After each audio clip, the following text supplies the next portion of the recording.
A game at dinner by an anonymous spy. Forward from the publisher. The history behind this letter is almost as interesting and dark as the story it tells. The original letter to the mysterious Dwayne was copied and began circulating around the ashlands of Vardenfell a few months ago. In time, a print found its way to the mainland and Prince Hlalu Helseth's palace outside Alamalexia. While the reader may conclude after reading this letter that the prince would be furious about such a work impugning his highness with great malevolence, quite the reverse was true.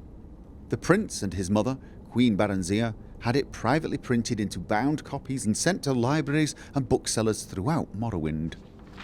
As a matter of record, the prince and the queen have not officially stated whether the letter is a work of pure imagination or based on an actual occurrence.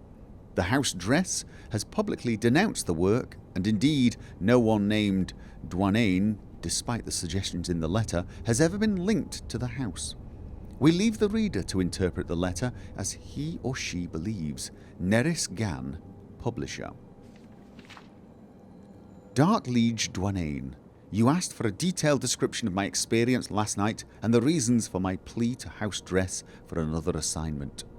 I hope I have served you well in my capacity as informant in the court of Prince Helseth, a man who I've stated in many previous reports could teach Molag Bal how to scheme.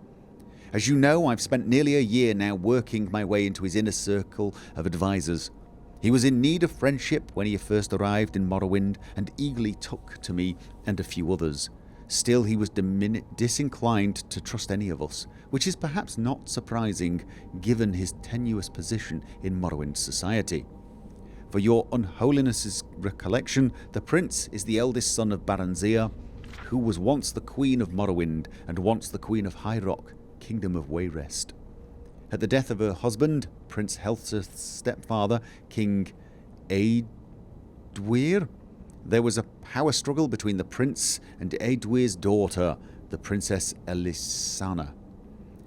Though the details of what transpired are imperfect, it is clear that Elisana won the battle and became queen, banishing Helseth and Baranzia. Baranzia's only other child, Morgaya, had already left court to marry and become queen of the Somerset Isle, kingdom of Firsthold. Baranzia and Helseth crossed the continent to return to Morrowind only last year. They were well received by Baranzia's uncle, our current king, Hlalu Athin-Lathan, who had taken the throne after Baranzia's abdication more than 40 years ago. Baranzia made it clear that she had no designs on reclaiming the throne, but merely to retire to her family estates. Helseth, as you know, has lingered in the royal court, and many have whispered that while he lost the throne of Wayrest, he does not intend to lose the throne of Morrowind at Lathan's death. I've kept your unholiness informed of the prince's movements, meetings and plots, as well as the names and characters of his other advisors. As you may recall, I've often thought that I was not the only spy in Helseth's court. I told you before that a particular Dunmer councillor of Helseth looked like a fellow I had seen in the company of Thola Sarione, the arch-canon of the Tribunal Temple. Another, a young Nord woman, has been verified to visit the Imperial Fortress in Balmorra. Of course, in their cases, they might have been on Helseth's own business, but I couldn't be certain. I had begun to think myself paranoid as the prince himself when I found myself doubting the sincere loyalty of the prince's chamberlain, Burgess, a Breton who had been in his employ since his days in the court of Wayrest. That is the background on that night, last night. Yesterday morning I received a curt invitation to dine with the prince. Based on my own paranoia, I dispatched one of my servants, who is a good and loyal servant of the house dress, to watch the palace and report back anything unusual. Just before dinner he returned and told me what he had witnessed. A man cloaked in rags had been given entrance to the palace and had stayed there for some time. When he left, my servant saw his face beneath the cloak. An alchemist of infamous repute, said to be a leading supplier of exotic poisons. A fine observer, my servant also noticed that the alchemist entered the palace smelling of wick-wheat, bitter green, and something alien and sweet. When he left, he was odourless. He had come to the same conclusion as I. The prince had procured ingredients to prepare a poison. Bitter green alone is deadly when eaten raw. The other ingredients suggested something far deeper. As your unholiness can doubtlessly imagine, I went to dinner that night prepared for any eventuality. All of Prince Helseth's other councillors were in attendance, and I noticed that they were all slightly apprehensive. Of course I imagined that I was in a nest of spies, and all knew of the prince's mysterious meeting. It is just as likely that some knew of the alchemist's visit, while others were simply concerned by the nature of the prince's invitation. And still others merely unconsciously adopted the tense disposition of their fellow, better-informed councillors. The prince, however, was in fine mettle and soon had everyone relaxed and at ease.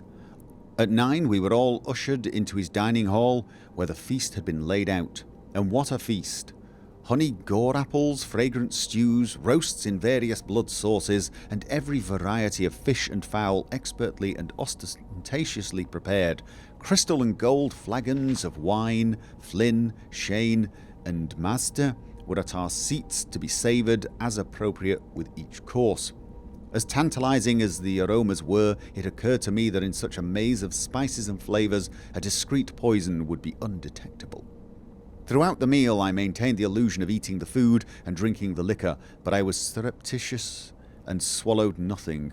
Finally the plates and food were cleared from the table, and a tureen of spicy broth was placed in the centre of the banquet. The servant who brought it in then retired, closing the banquet hall behind him. "It smells divine, my prince," said the Marchioness Kolgard, the Nordwoman, "but I cannot eat another thing."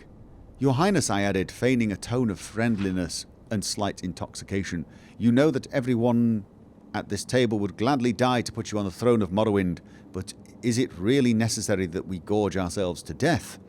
The others at the table agreed with appreciative groans. Prince Helseth smiled. "I swear by Vermina the Gifter, my dark liege, even you have never seen a smile such as this one." Ironic words. You see, an alchemist visited me today, as some of you already doubtlessly know. He showed me how to make a marvellous poison and its antidote. A most potent poison, excellent for my purposes. No restoration spell will aid you once you've ingested it. Only the antidote in the tureen will save you from certain death, and what a death, from what I've heard. I am eager to see if the effects are all that the alchemist promised. It should be horribly painful for the afflicted, but quite entertaining. No one said a word. I could feel my heart beating hard in my chest. "Your Highness," said Alarat the Dunmer, I suspected of an alliance with the temple, "have you poisoned someone at this table?" "You are very astute, Alarat," said Prince Helseth, looking at the table, eyeing each of his advisers carefully. "Little wonder I value your counsel, as indeed I value all in this room. It would be perhaps easiest for me to say who I haven't poisoned. I haven't poisoned any who serve but one master. Any whose loyalty to me is sincere. I haven't poisoned any person who wants to see King Helseth on the throne of Morrowind. I haven't poisoned anyone who isn't a spy for the Empire, the Temple, the House Telvanni, the House of Redoran, the House of Indoril, the House of Dress. Your Unholiness," he looked directly at me at his last words. "I know that in my certainty. My face is practiced at keeping my thoughts from showing, but I immediately thought of every secret meeting I've had, every coded message I sent to you, and the house, my dark liege. What could he know? What could he, even without knowing, suspect? I felt my heart beating even faster. Was it fear or poison? I couldn't speak, certain as I was that my voice would betray my calm facade. Those loyal to me who wish harm on my enemies may be wondering how I can be certain that the poison has been ingested. It is possible that the guilty party, or dare I say parties, were suspicious and merely pretended to eat and drink tonight. Of course, but even the craftiest of pretenders would have to raise a glass to his or her lips and put empty forks or spoons in their mouths to play the charade. The food, you see, was not poisoned. The cups and cutlery were. If you did not partake out of fear, you're poisoned just the same, and sadly missed on an excellent roast. Sweat beaded on my face, and I turned from the prince so that he would not see. My fellow advisers, all of them, were frozen in their seats. From the Kionis Colgar, white with fear, Tekeama Inebe, visibly shaking from the furrowed angry brow of Alarat to the statue-like stare of Burgess. I couldn't help thinking then, could the prince's entire councillorship be comprised of nothing but spies? Was there any person at that table loyal? And then I thought, what if I were not a spy myself? Would I trust Helseth to know that? No one knows better than his advisers both the depth of the prince's paranoia and the utter implacability of his ambition. If I were not a spy for the house dress, even then would I be safe? Could a loyalist be poisoned because of a not-so-innocent misjudgment? The others must have been thinking the same, loyalists and spies alike. While my mind whirred, I could hear the prince's voice addressing all assembled. The poison acts quickly. If the antidote is not taken within 1 minute from now, here will be death at the table. I couldn't decide whether I'd been poisoned or not. My stomach ached, but I reminded myself it might have been the result of sitting at a sumptuous banquet and not partaking. My heart shook in my chest, and a bitter taste like trama root stung my lips. Again, was it fear or poison? "These are the last words you will hear if you are disloyal to me," said Prince Helseth, still smiling that damned smile as he watched his advisers squirming in their seats. "Take the antidote and live."